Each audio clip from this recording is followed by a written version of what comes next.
Hello friends, welcome to my channel. तो friends, आज मैं लाई हूँ मशरूम मटर मसाला करी की रेसिपी। ये बहुत ही ज़्यादा स्वादिष्ट ये बनकर तैयार होती है। ट्रस्ट मी, आप अगर इस बार मेरे तरीके से बना लेते हैं तो आप 2 की जगह 4 रोटियां खा जाएंगे। बनाना बहुत ही आसान है, आप बिल्कुल आसान तरीके से इसे घर पर बना सकते हैं फ्रेंड्स। तो चलिए बनाना शुरू करते हैं मशरूम मसाला करी इजी तरीके से। तो सबसे पहले मैंने लिया है यहाँ पर 200 ग्राम का पैकेट मशरूम का। तो हम इसको सबसे पहले पैकेट से निकाल लेते हैं। तो इसे हम काट करके पैकेट से निकाल ले रहे हैं। निकाल करके इसे ट्रांसफ़र कर लेते हैं एक अलग बाउल में। तो हम इसको ट्रांसफ़र कर लेंगे अलग बाउल में, और ट्रांसफ़र करने के बाद तुरंत ही हम इसको धुलेंगे।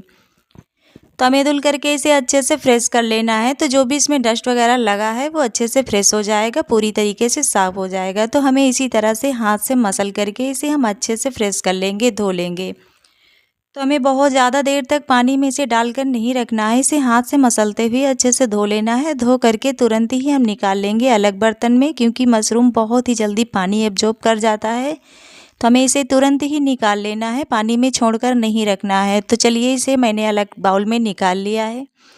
तो अलग बर्तन में भी हमें इसी तरह से छोड़कर नहीं रखना है, क्योंकि मशरूम का ऊपर का पार्ट बहुत ही ज़्यादा सॉफ्ट होता है, ये बहुत ही जल्दी फूलना शुरू हो जाता है। तो इसको हम अलग एक टॉवल कपड़े में कहीं डाल लेंगे, और डाल करके इस तरह से हल्के हाथ से मसलते हुए हमें इसे पूरी तरह से ड्राई कर लेना है। तो जो भी इसमें मॉइस्चर लगा हुआ है पानी का, उसे हम अच्छे से सुखा लेंगे। तो ये पूरी तरह से फ्रेश हो जाएगा। इसको हम पोंछ करके पूरी तरह से फ्रेश कर लेंगे। तो ये देखिए कितना बढ़िया सा फ्रेश हो चुका है मशरूम। इसी तरह से आप कर लीजिए। करने के बाद ही अब इसको हम डालते हैं किचन बोर्ड पर कटिंग करने के लिए। तो ये लीजिए, सारा मशरूम पूरी तरह से फ्रेश हो गया है। इसको मैंने किचन बोर्ड पर भी डाल लिया है। डाल करके अब हम इसकी कटिंग करने वाले हैं। तो सबसे पहले मैं इसमें जो भी डंठल बड़े से दिखाई पड़ रहे हैं उनको हम काट लेंगे। तो हमें इसी तरह से काट करके सारे डंठल को निकाल लेना है। तो जो भी बड़े से डंठल दिख रहे हैं हमें उन्हें इसी तरह से काट करके बाहर कर लेना है। तो सारे डंठल हम काट करके जब बाहर कर लेंगे तो उसके बाद ही हम कटिंग करेंगे। तो ये लीजिए, सारे डंठल कट करके तैयार हो रहे हैं। तो इसी तरह से हमें कर लेना है। तो अब इसकी हम कटिंग करने वाले हैं। तो मशरूम की कटिंग आप अपने हिसाब से कर सकते हैं। 2 भाग 4 भाग अपने जितना रखना चाहते हैं उतना रख सकते हैं। मैं यहाँ स्लाइस में काट रही हूँ मशरूम को, मैं इस तरह से काट रही हूँ। तो आप चाहें तो इसी तरह से भी काट सकते हैं। तो इसी तरह से हमें सारे मशरूम को काट लेना है। तो मैंने यहाँ पर सारे मशरूम के स्लाइस काट लिए हैं। तो काट करके अब हम इसको ट्रांसफ़र कर लेते हैं अलग बाउल में। तो ये पूरी तरह से फ्रेश हैं, ये धो करके फ्रेश होके कट हो गई है सब्जी। इसको हम रखते हैं साइड में। अब गैस पर मैंने पैन भी चढ़ा दिया है गर्म होने के लिए। तो पैन में हम डालते हैं तेल। तो यहाँ पर मैंने एक बड़ा चम्मच तेल डाला है। सब्जी में थोड़ा तेल ज़्यादा ही होता है तो ये सब्ज़ी बहुत ही अच्छी लगती है। आप अपने हिसाब से थोड़ा सा कम तेल या थोड़ा सा ज़्यादा ले सकते हैं। अब जैसे ही गर्म होगा, आधा चम्मच जीरा, साथ ही एक तेज पत्ता तोड़कर डाल दिया है, और एक फूल चक्री डाल दिया, ये टूटी हुई थी। साथ ही एक बड़ी इलायची भी डाल दिया है। इसको हम भून लेंगे हल्का सा।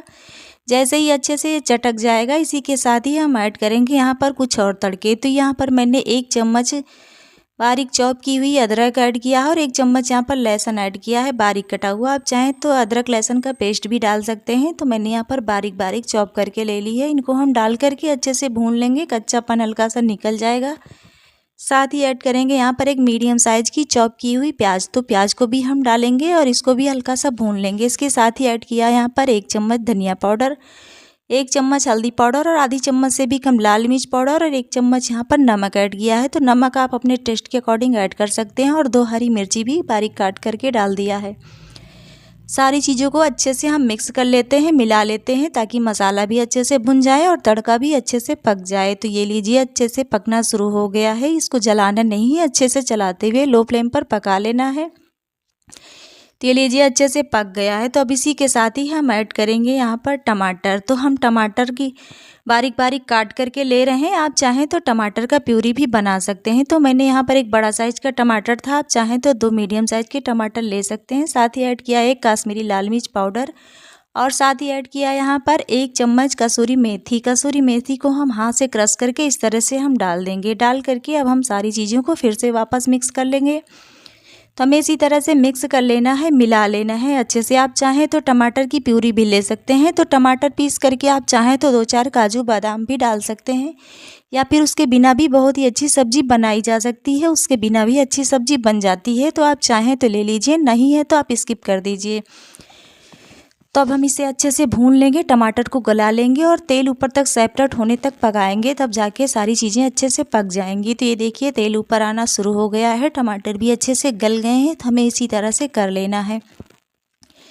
जब ये अच्छे से भुन जाएगा तो ये देखिए कितना बढ़िया सा भुन गया। तब इसी के साथ ही मैंने यहाँ पर फ्रेश दूध की मलाई ऐड की है। तो यहाँ पर मैंने लगभग 2 चम्मच डाला है। डाल करके इसे वापस से हम फिर से मिक्स कर लेंगे और तेल ऊपर सेपरेट होने तक हम इसको पकाएंगे। तो चलिए इसको भी मिला लेते हैं, अच्छे से मिक्स कर लेते हैं। तो फ्रेश दूध की ही मलाई लीजिएगा, पुराना नहीं लीजिएगा। तो ये देखिए तेल ऊपर आना शुरू हो गया है और ग्रेवी कितनी अच्छे से बनकर तैयार हो गई है। तो इस तरह से हो जाए तो अब ये परफेक्ट है, पूरा तरह से मसाला सारी चीज़ें इसमें पक गई हैं। टमाटर भी पूरी तरह से ये गल चुका है। तो अब इसी के साथ ही यहाँ पर ऐड करने वाली हूँ 1 कप मटर। तो मैंने यहाँ पर फ्रेश मटर 1 कप लिया है। डाल करके इसे वापस से मिक्स कर लेते हैं, इसको मिला लेते हैं। जब ये मिल जाएगा तो इसी के साथ ही स्लाइस ऐड करेंगे मशरूम के। तब चलिए मशरूम स्लाइस ऐड कर देते हैं, इसको भी मैंने डाल दिया है। डाल करके अच्छे से चला लेते हैं, पूरा एकदम से मिक्स कर लेते हैं। तो जैसे कि मशरूम पकने में बिल्कुल भी टाइम नहीं लगता, ये बहुत जल्दी पक जाते हैं। तो हमें इसे अच्छे से मिक्स कर लेना है। तो इसमें मैंने ज़्यादा मसाले नहीं यूज किए हैं, क्योंकि यहाँ पर मैं एक ख़ास चीज़ ऐड करने वाली हूँ और वो है यहाँ पर मैगी मसाला। तो ये कई सारे मसाले से मिल करके ख़ास मसाला बनकर तैयार होता है। तो आप ये ज़रूर से ऐड कीजिएगा, इससे सब्ज़ी में 4 गुना स्वाद बढ़ जाता है। तो ये छोटी पैकेट में काट करके इसमें डाल दे रही हूँ। तो इससे सब्ज़ी बहुत ही ज़्यादा ये मशरूम बनकर बहुत टेस्टी तैयार होता है, खाने में बहुत ही ज़्यादा ये स्वाद लगता है। तो अब इसे हम मिक्स कर लेते हैं, अच्छे से मिला लेते हैं। जब ये मिक्स हो जाएगा तो इसी के साथ ही हम ऐड करेंगे पानी। तो पानी आप अपने हिसाब से थोड़ा सा कम या ज़्यादा रख सकते हैं, जितना आप ग्रेवी रखना चाहते हैं। यहाँ पर मैंने 1 कप पानी ऐड किया है, क्योंकि मशरूम भी अपना पानी रिलीज करता है। तो हमें इसी तरह से मिक्स कर लेना है और मिला लेना है। तो इसको मिला करके अब हम ढकेंगे 7 से 8 मिनट के लिए पकने के लिए। तो ये देखिए कितनी जल्दी से उबाल आना शुरू हो गया है, ये बहुत ही जल्दी पक जाते हैं। इसको हम ढक करके छोड़ देते हैं 7 से 8 मिनट के लिए पकने के लिए। तो लीजिए 7 मिनट 8 मिनट हो गया है। ये देखिए कितना बढ़िया सा मशरूम भी पक गया है और सब्ज़ी भी हमारी अच्छे से बनकर तैयार हो गई है फ्रेंड्स। तो ये देखिए कितना बढ़िया सा बनके तैयार हो गया है। इस तरह से आप बनाइए, बनाना बहुत ही आसान है। तो आप इसे चावल, पूड़ी, पराठा, आप किसी भी चीज़ के साथ खा सकते हैं। हर चीज़ के साथ बहुत ही ज़्यादा ये मज़ेदार लगती है। तो ये देखिए कितना बढ़िया सा बनके तैयार हो गया है। अब इसमें डालेंगे हम हरी धनिया और गैस का फ्लेम बंद कर देंगे। बंद करने के बाद ये और भी थिक हो जाता है। तो ये लीजिए सारी चीज़ें मिल गई हैं, सब्जी भी हमारी रेडी हो गई है। ये देखिए गैस का फ्लेम बंद करने पर ये कितना थिक हो गया है। तो आपको देख करके ही लग रहा होगा कि कितनी बढ़िया सी सब्जी ये बनकर तैयार हुई है। फ्रेंड्स ट्राई कीजिएगा इस तरीके से। तो फ्रेंड्स वीडियो अच्छी लगे तो प्लीज़ एक लाइक कर दीजिएगा, साथ ही चैनल को भी सब्सक्राइब कर लीजिएगा, साथ ही बेल आइकन स्विच भी प्रेस कर दीजिएगा, ताकि हमारा डेली का नोटिफिकेशन आपको आसानी से मिल सके। मैं आती रहूँ नई नई रेसिपी लेकर फ्रेंड्स। तो फिर मिलूँगी अगली वीडियो में नई रेसिपी के साथ। तब तक के लिए बाय बाय।